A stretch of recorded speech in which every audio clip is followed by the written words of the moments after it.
I know we want to get to this presidential race and what it means to Florida, but first I think our viewers would like to know what it takes to put on a news program such as Meet the Press. I mean, how many producers, the research, what does it take to make this show happen? Well, I think the primary thing that we're aiming for is something that you can't find anywhere else, you know, to have an in-depth discussion, a thoughtful discussion over the course of the hour to sort of separate ourselves from the rest of the pack with the analysis and the kind of questions that we're asking. So we spend a lot of time both booking the program, trying to get the right guests on, and then thinking about how to advance the discussion, to make news, to push the guests, you know, beyond where they necessarily would like to go.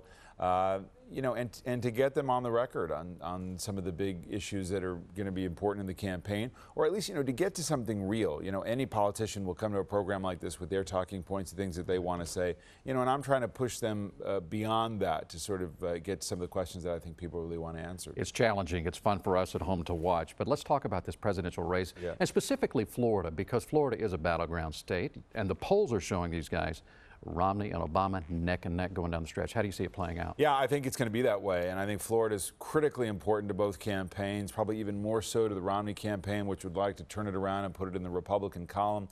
I think the level of intensity for both campaigns will matter a lot. If Romney has a chance, he's got to hope that some of the key voting groups for President Obama just don't show up in the same numbers that they did in 2008. So he's got an opportunity to capitalize on that because Republicans are energized. They're going to show up. They have some real problems with the president's policies. But, you know, it's a battleground state, and it's historically so for a reason, because it's going to be close all the way.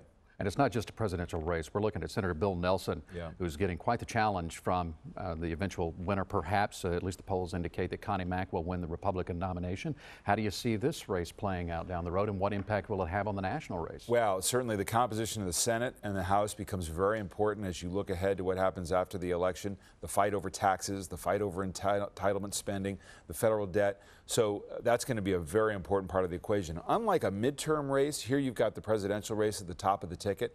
So there's the good and the bad with that. You know, if you're a Democrat, you're going to get the Obama vote out. That probably is going to help you. But you're also going to be up against a pretty energized Republican electorate as well. So you're going to have everybody totally engaged, and you know, both sides are going to be counting on that for their own reasons. And when you look at the state of Florida, as you well know, it's so evenly split when it comes to Republicans and Democrats. They're in their camps, and you mention it on Meet the Press often.